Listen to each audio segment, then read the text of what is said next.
اور قرآن کو ہمارے لیے روح کی تسکین بنائے، اور قرآن ہمارے لیے ہمارا اوڑھنا بچھونا بن جائے، ہم لیٹتے اٹھتے بیٹھتے قرآن سے مدد لیں، آمین۔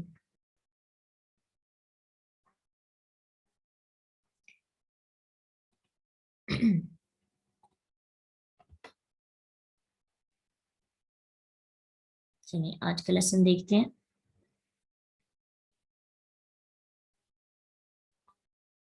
کل بات ہو رہی تھی نا کہ ابراہیم علیہ السلام نے اپنی قوم والوں سے کیا بات کہی تھی، تو انشاءاللہ وہ دیکھیں گے۔ اعوذ باللہ من الشیطان الرجیم، بسم اللہ الرحمن الرحیم۔ قال ابراہیم علیہ السلام نے کہا، بل فعلہ، بلکہ کیا ہے اسے، بلکہ فعل کیا ہے ہو اسے، کبیرہم ان کے بڑے، حاذا اس نے، فاسألوہم بس پوچھو ان سے، ان کانوا ینطقون اگر ہیں وہ بولتے۔ اب یہ بات کب کہی تھی ابراہیم علیہ السلام نے؟ جب ابراہیم علیہ السلام کو وہ کہہ رہی تھی کہ یہ بت جو ہیں ابراہیم علیہ السلام نے توڑے ہیں،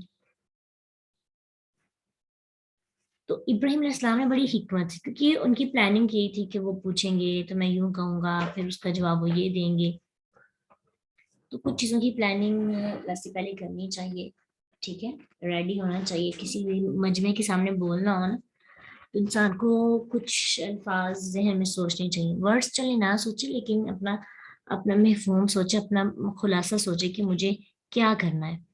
تو ابراہیم علیہ السلام نے بھی کیونکہ پہلے سوچا تھا تو کنفیوز تو نہیں ہوئے، پریشان بھی نہیں ہوئے، کیونکہ ان کی پلاننگ تھی۔ وہ پلاننگ کیا تھی کہ جب وہ مجھ سے پوچھیں گے تو میں نے ان کو یہ جواب دینا ہے۔ تو یہاں پہ آپ کہیں گے کہ ابراہیم علیہ السلام نے ایک بات ایسی کہی جو خلاف حقیقت تھی، ایسا تو نہیں ہوا تھا، بڑے بت نے تو نہیں سب کو مارا تھا یا توڑا تھا، وہ تو ابراہیم علیہ السلام نے توڑا تھا، لیکن ایک طرح سے ان کو ٹانٹ کرنا تھا کہ چلو دیکھو کہ یہ جو بڑے بت ہے اس نے توڑا تو یہ اب دفاع کیوں نہیں کرتا، ٹوٹے ہوئے خداؤں سے پوچھو نا کس نے ان کا یہ خیال کیا، اور یہ بھی کہ وہ خود یا ان کا بڑا ان کا دفاع کیوں نہیں کر سکا۔ ابو ہریرہ رضی اللہ عنہ سے روایت ہے کہ اللہ کے نبی صلی اللہ علیہ وسلم نے فرمایا، ابراہیم علیہ السلام نے زندگی میں 3 دفعہ کے سوا کبھی جھوٹ نہیں بولا، صحیح مسلم کی حدیث ہے۔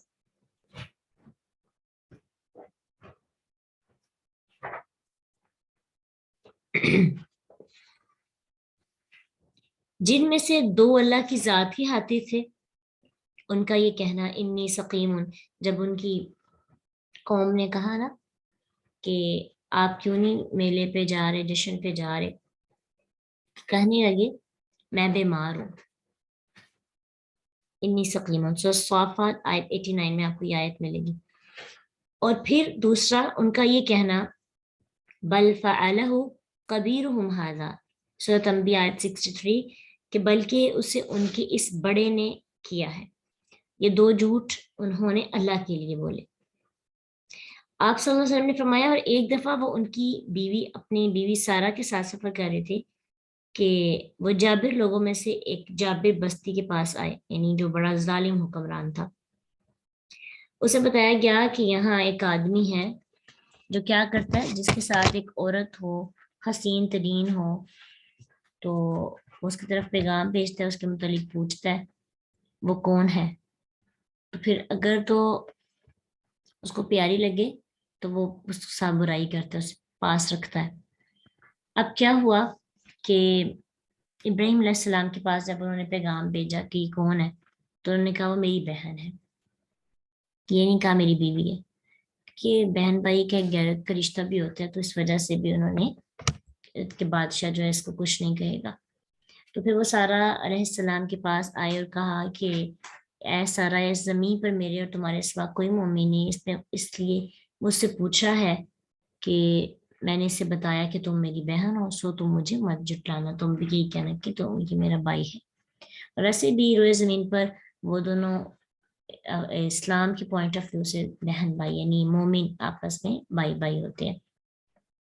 بعض لوگوں نے اس حدیث میں ابراہیم علیہ السلام کے 3 جھوٹوں کے ذکر کی وجہ سے اس حدیث کا انکار ہی کر دیا کہ صحیح مسلم کی یہ حدیث بالکل بے بنیاد ہے، انبیاء کبھی بھی جھوٹ نہیں بول سکتے، ایک صدیق نبی کیسے جھوٹ بول سکتا ہے؟ اور اس وجہ سے انہوں نے کیا کیا, اتنی اوتھینٹک بک کی حدیث کو ریجیکٹ کر دیا. ٹھیک ہے, حالانکہ قرآن کے بعد صحیح بخاری اور صحیح مسلم کا مقام ہے. تو اگر ہم ایک حدیث کا انکار کرتے ہیں نا, تو پھر ہم باقی حدیث کا بھی انکار کرتے ہیں. یہ بات ہمیں یاد رکھنی ہے. اب آپ کہیں گے کہ ان میں کیا حکمت تھی, ان کا جو جواب ہے وہ کیا تھا. اگر ہم ان تینوں واقعات پہ غور کریں, جن لوگوں نے ابراہیم علیہ السلام سے پوچھا تھا کہ ابراہیم کیا ہمارے معبودوں کے ساتھ تو نے یہ کام کیا, تو وہ کہتے ہیں بلکہ ان کے اس بڑے نے کیا ہے. تو بلکہ کا معنی یہی ہے کہ میں نے نہیں کیا, حالانکہ ابراہیم علیہ السلام کو خوب پتا تھا کہ انہوں نے ہی کیا ہے. یہ بظاہر جھوٹ ہے, لیکن حقیقت میں ایک تدبیر تھی جس کے ذریعے سے وہ ان کے منہ سے اقرار کروانا چاہتے تھے کہ بت بول نہیں سکتے, نفع نقصان کا مالک ہونے کا سوال پیدا ہی نہیں ہو سکتا, وہ تو صرف اللہ ہے. تو مشرکین بھی ابراہیم علیہ السلام کے مقصد کو سمجھ رہے تھے. ان کے پاس یہ ماننے کے سوا کوئی چارہ نہ تھا کہ بت نہیں بولتے. انہوں نے انکار بھی کیا. اگلی آیت میں آپ دیکھیں گے کہ وہ انکار بھی کریں گے, یہ تو بول ہی نہیں سکتے. ٹھیک ہے, دیکھیں گے لقد علمت ما هؤلاء ينطقون, کہ تو نہیں جانتا کہ یہ بولتے ہیں کہ نہیں, وہ خود ہی کہیں گے. تو یہ ابراہیم علیہ السلام کی ایک تدبیر تھی جس کے تخت جو ہے انہوں نے حکمت کی بنا پر یہ بات کہی. یعنی یوں بھی کہہ سکتے ہیں نا کہ انہوں نے کہا ہوگا ٹھیک ہے اس بڑے سے پوچھو, ہو سکتا ہے اس کا ہی کام ہو. لیکن اندر ان کی نیت کیا تھی کہ اگر یہ اس کا جواب ان کو نہیں آئے گا تو خود یہ سچ تک پہنچیں گے. مقصد سچ چھپانا نہیں تھا, مقصد حکمت کے ساتھ سچ تک لانا تھا. ٹھیک ہے, یہ ہمیں سمجھنا ہے کہ ابراہیم علیہ السلام نے جو جھوٹ 3 دفعہ کہا وہ کن کن صورتوں میں اور کن کن حکمتوں کی بنا پر کہا. یہ نہیں ہے کہ ہم اس حدیث کی بنا پر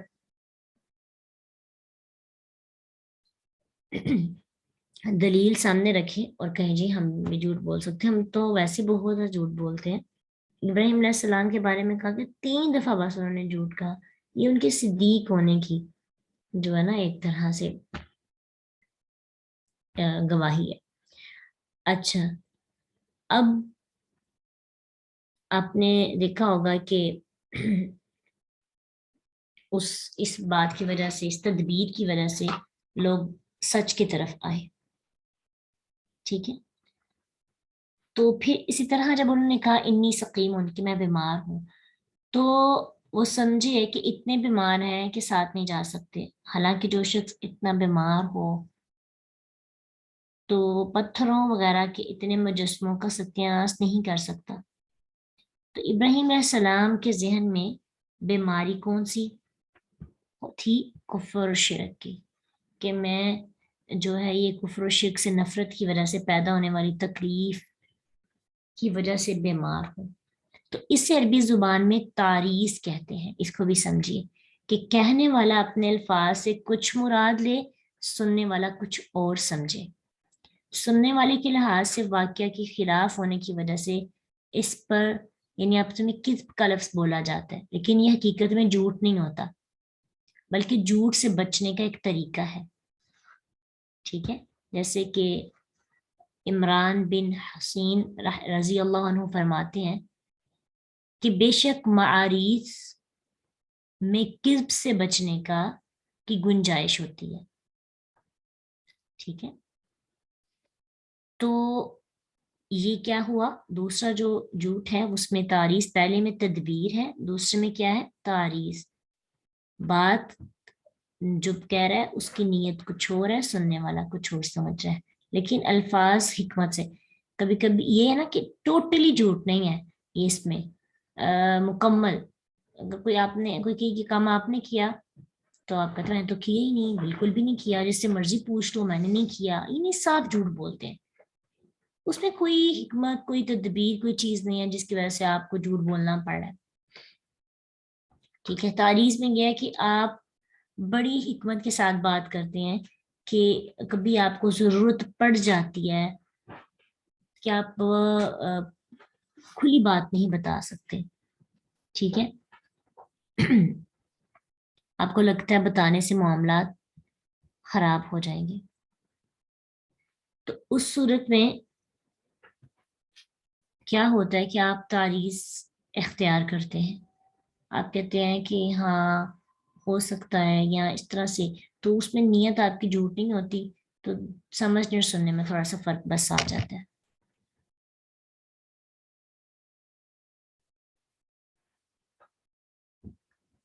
اور جو تیسرا ہے اس کے اندر تو خود ہی پتا چل رہا ہے کہ وہ جھوٹ نہیں تھا، انہوں نے خود ہی، ابراہیم علیہ السلام نے خود ہی واضح کر دیا۔ انہیں بہن کہنا، اس وقت ابراہیم نے خود وجہ بیان کر دی کہ اس پوری دنیا کے اندر تم اور میں ہی صرف مومن ہے، تو مومن آپس میں، ہم نے حدیث میں پڑھا، مومن آپس میں بھائی بھائی ہوتے ہیں۔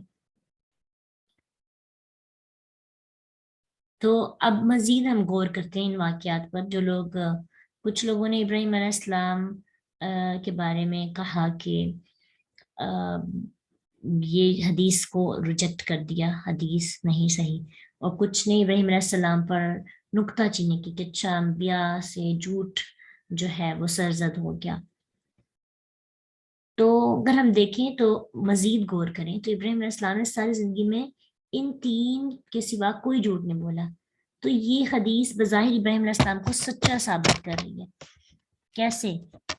کہ کسی کی تھوڑی سی خامی کو بیان کرنا اور کہنا کہ باقی معاملات اس کے بہت ٹھیک ہیں، تو دراصل وہ اس کی تعریف ہوتی ہے، ٹھیک ہے، یہ اس کی کیا ہے؟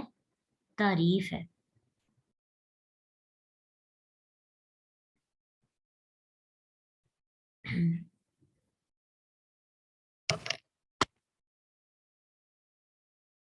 اور ایک اور طرح سے ہم ابراہیم علیہ السلام کو ڈیفینڈ کر سکتے ہیں کہ کہا جاتا ہے نا کہ جنگ میں، حالت جنگ میں آپ جھوٹ بھی بول سکتے ہیں، وہ بھی جائز ہے۔ صحیح بخاری کی حدیث ہے، الحرب خدعۃ، جنگ دھوکے کا نام ہے۔ تو ابراہیم علیہ السلام کی یہ تینوں حالتیں جنگ والی تھی، ٹھیک ہے، تینوں کنڈیشنز جو تھی جنگ والی تھی، تو انہوں نے تینوں کنڈیشنز میں یہ بہتر سمجھا۔ تو اس کے بہت سے جواب ہیں، جو انکار کرتے ہیں حدیث کا یا جو اللہ کے نبی ابراہیم علیہ السلام پر انگلی اٹھاتے ہیں، ان سب کے لیے اور بھی بہت سے جواب ہیں جو دیے گئے ہیں۔ انشاءاللہ کبھی بھی کوئی نہ حدیث کو غلط کہہ سکتا ہے اور نہ ابراہیم علیہ السلام کی ذات پر انگلی اٹھا سکتا ہے۔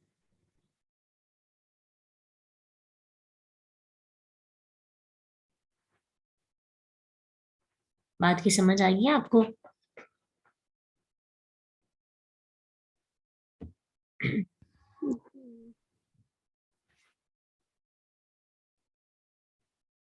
اس لیے اس حدیث کی آڑ میں ہم نے جھوٹ نہیں بولتے رہنا۔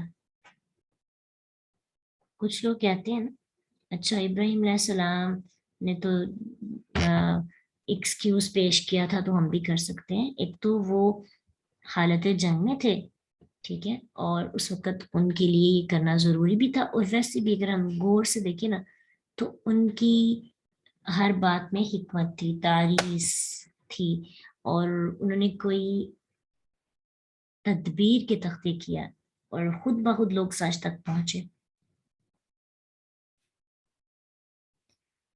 تعریف تا عین ہے، تا عین را یا ضاد۔ تعریف میں یہ ہوتا ہے کہ سننے والا مراد کچھ لیتا ہے اور جو کہنے والا ہوتا ہے اس کی نیت کچھ اور ہوتی ہے۔ ہاں جی، اپنے لیے کچھ نہیں بولا تھا۔ پھر کیا ہوا؟ فراجعوا، تو وہ پلٹے، الی انفسہم، اپنے دلوں کے، یعنی جب ابراہیم علیہ السلام نے یوں کہا تو ابراہیم علیہ السلام کا جو کی تدبیر کامیاب ہو گئی۔ کیسے؟ کیسے کامیاب ہوئی بلا؟ جو انہوں نے سوچا تھا، پلاننگ کی تھی، سیم ویسے ہی ہوا۔ اس زبردست چوٹ کی وجہ سے سوچنے پر مجبور ہو گئے، سب نے اپنے دل پر غور کیا اور کہنے لگے کہ تم اس نوجوان کو خامخواہ ظالم کہہ رہے ہو، ظالم تو تم خود ہی ہو۔ ان کے دل نے ان کو یہ کہا کہ ایسی بے حقیقت چیزوں کو تم نے اپنا معبود بنا رکھا ہے، ان کو پوچھتے ہو جو اپنی مشکل آسان نہیں کر سکتے، تو ہماری کیسے مشکل آسان کر سکتے ہیں؟ تو فراجعوا